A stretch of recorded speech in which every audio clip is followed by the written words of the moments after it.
Magandang gabi, Oriental Mindoro, ikalabing-siyam sa buwan ng Pebrero, taong 2014. Ito po ang TVNet Newsline.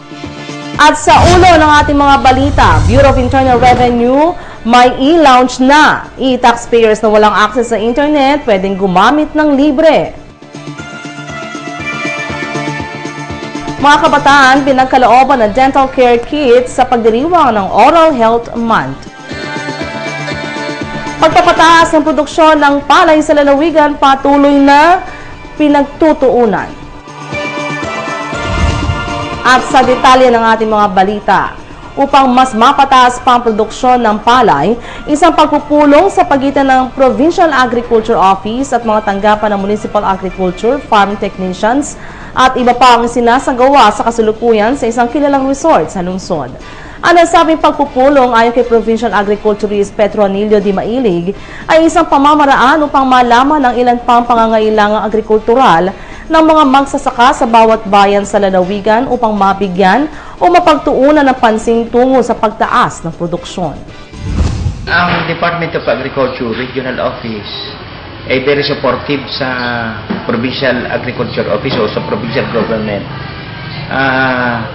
Yung mga suporta nila na lalo tigit sa pagpapalayan ay kanilang ipinagkakaloob dito. Kaya nagkakaroon sila ng target setting ngayon. Yung mga allocation nila na intervention para sa Oriental Mindoro ay kanila nang sinasabi sa ating mga municipal agriculturists for their information. So naroon yung production support, naroon yung sa pest and diseases. Alam mo naman, itong pagdating sa production support, ang kulang dito sa ating mga kababayan yung mga irrigation natin, pagkatapos na mayroon tayong ibinigay na seed sa kanila, ano pa yung mga kailangan para suportahan yung mga magsasaka natin para ma-increase pa yung production at maging sufficient yung rice crop ng palay dito sa ating lalawigan. So definitely yung pinag-uusapan ngayon ay tungkol sa palay. So yung mga extension support, narito yung mga municipal agriculturists natin kasama ang mga report officer, mga agricultural technicians para ipaalam ano yung mga kailangan ng mga farmers na pwede nating itulong. Sa pakikipag-ugnayan natin sa Department of Agriculture, sila mismo yung tumutulong sa atin. So definitely ang mga municipal agriculturists ay malaki ang papel dito sa development ng rice production sa ating lalawigan. Samantalang malaking bahagi pa rin aniya ng mga sakahan sa lalawigan ay nananatiling rain-fed, kung kaya't sa kasalukuyan ay patuloy na nakikipag-ugnayan ang Department of Agriculture sa iba pang ahensya ng pamahalaan gaya ng National Irrigation Administration upang masolusyonan ang nasabing suliranin. Kaya ang malaking problema nila yung irrigation pa rin. Kasi marami pa tayo na rain-fed areas na ang problema nila ay kung paano mapapatubigan. So ang regional office, meron sila isinuporta dito na yung shallow tube well, yung ibinubugsok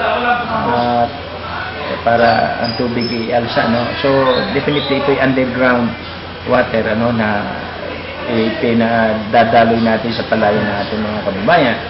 Meron din namang construction ng irrigation facility. So hinihingi natin sa kanila ano ba yung mga kailangan nila para ma-improve pa yung mga sources ng tubig nila para maparating sa mga palayan natin. So naroon yung diversion dam, naroon yung irrigation mismo na komunal o na pinututukan din ng NIA at saka ng Department of Agriculture.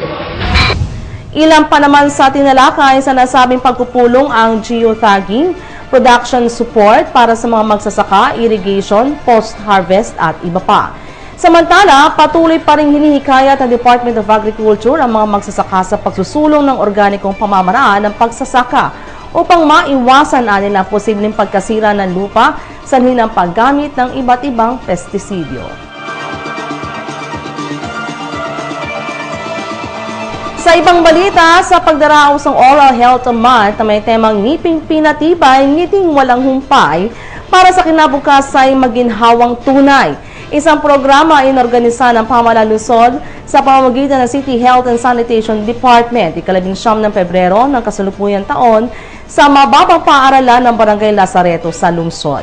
Namahagi si City Mayor Arnan Panaligan ng ilang bags para sa mga mag-aaral na nasabing eskwelahan na naglalaman ng iba't ibang kagamitan sa pagpapanatili ng kalinisan ng ngipin, gaya ng toothpaste, toothbrush at iba pa. Ayon kay City Dentist Dr. Monet de los Reyes, ang nasabing gawain ay parang upang ipakita at muling palalahanan ang mga mag-aaral hinggil sa kalagahan ng pagpapanatiling malinis ang mga ngipin. Para hindi sasakit ang ngipin mo, o diba? Para magandang ngumiti. Pwede man mag-amagi. Tapos pag namag-amagi, bubuga yung ngipin, pwede mabunog yung ngipin. Pag hindi nalaga, ay magkakaproblema kasi sa mga sangilagi. Payuwiya kasi tawag doon. Tsaka yun nga, yung mabubulok yung ngipin. So pag namulok yun at hindi napastahan, pwede talaga mabunog. Samantala, bahagi pa rin ng 10th National Dental Health Month celebration sa buong bansa ang ilang pang nakalatag na programa ngayong buwan tulad ng medical and dental mission sa ilang pinipaaralan sa syudad upang matiyak ang pagkamit ng zero dental cavities. Ang tabayan ng iba pang mga balita sa pagbabalik po lamang ng TVNet News Live. Wake up in a better mood.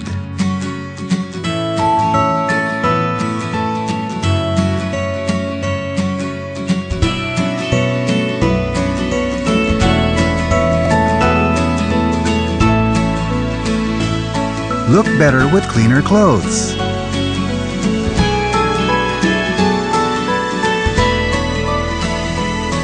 Better days begin with Panasonic.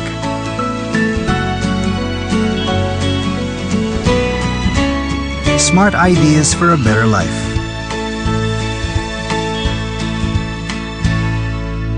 Panasonic, ideas for life.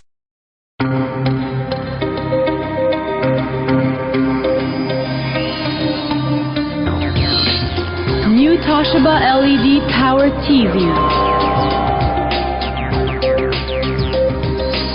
See the power. Hear the power. Feel the power.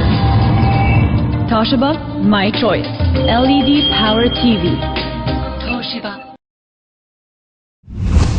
Sa layunin mas maiwasan ang gulo sa pila, ang manual na queuing procedure ng Bureau of Internal Revenue, RDO number 63, ay ginawang electronic na. At isang nasabing pasilidad sa pinasinayaan nitong ika-18 ng buwang kasulukuyan sa pangunguna ni Father Peter Pastrana. Maliban sa queuing machine, binasbasan rin ng e-lounge na maaari namang magamit ng libre ng mga e-taxpayers na walang access sa internet. Sinaksihan ang pagpapasinaya ng mga kawani ng BIR, RDO number 63, at ilang mga panauhi na dumalo rin sa misa bago ang nasabing blessing. Sa panayam kay Assistant Revenue District Officer Benjamin Cruz Jr., ang e-lounge ay bahagi niya ng kanilang pagtugon sa pangangailangan ng mga payment facilities upang higit na maging epesyente ang pagbabayad ng buwis ng mga mamamayan. Yung aming e-lounge, yun ang bagong facility ngayon, payment facility, which is available to e-taxpayers. Meron kasi tayong electronic filing and paying taxpayers, wherein they file and pay their tax returns through the internet facility. Hindi na sila pumupunta ng bangko, hindi na sila pumupunta ng aming mga collection agent. So kung wala silang facility ng internet and they want to avail free services, pwede silang pumunta dito, open na yung e-lounge namin, pwede silang gamitin yun. And then they can transact. All these are payment facilities. Kaya yun naman talaga ang kinakampanya ng BIR, magbayad ng tamang buwis. Hanggadaan nila na sa pamamagitan ng mga ganitong uri ng pasilidad ay mas maengganyo ang mga taxpayers na magbayad ng buwis at sa darating na mga panahon ay inaasahan nila na magkakaroon na rin ng e-lounge sa iba pang lugar sa lalawigan. Kaya alam naman namin na andito lang sa Calapan yung e-lounge na yan, ayan nagbabayad sa atin hanggang Bulalakaw. To the most of our capacity, ibinibigay namin para maging madali para sa ating taxpayer. Eventually, bawat bayan meron na yan, and I hope na bawat kanto meron na later, ano? Siguro hindi lang magagawa biglaan, konti-konti lang. Samantala, sa pamamagitan naman aniya ng queuing machine ay malilimitahan ang mga insidente ng pagsingit sa pila ng mga customers at maiiwasan ang pagkakagulo. Ang queuing machine, yan naman is to avoid the commotion. Ang number one dyan, to serve properly, and yung pila, maiwasan natin yung gulo dahil sa ayaw man at kahit ayaw namin, hindi namin alam, marami talaga ang sumisingit pagdating sa pila. So through this queuing machine, we can regulate these things now. Malaking bagay yan. Kaya kahit na may mga malalakas ang loob na sumisingit sa pila or they do not follow queuing of transactions, eh ngayon mapipilitan sila. Sa pamamagitan nito, may numero na ang bawat customer at maliban sa monitor kung saan makikita ang pinagseserbisyuhan ng bawat counter, maririnig rin sa speaker kung anong numero ang susunod at saan counter pupunta ang customer. At magbabalik po ang TVNet News na ay makalipas lamang ng paalala. Bakit ka kasi kumabit? Alam mong di tama yan, di ba? Huwag ka nang gumamit ng pag-aari ng iba. Nakakaperwisyo ka sa mga legal na cable. Lumalabo ang signal nila. Mahiya ka naman, hoy. Illegal na cable mo, putulin na. Ano, gusto mo bang umabot pa sa kulungan? Umiwas ka na sa gulo tsaka skandalo. Huwag maging kabit. Magpakabit ng tama ngayon. Supported by PCTA. Good news po para sa lahat ng subscribers ng Cable TV at Cable Internet. Naisabatas na po ang Anti-Cable Television and Cable Internet Tapping Act of 2013. At ayon dito, bawal makikabit ng Cable TV at Cable Internet.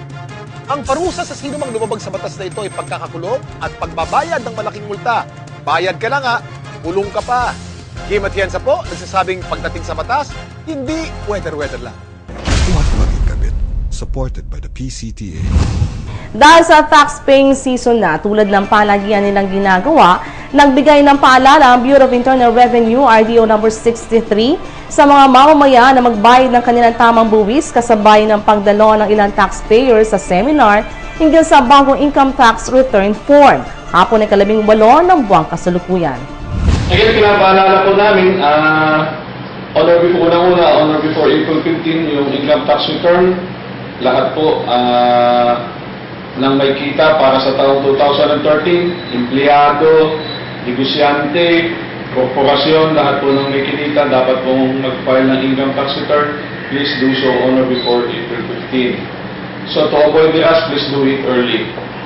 At hindi lamang po yun, mga iba pang dapat na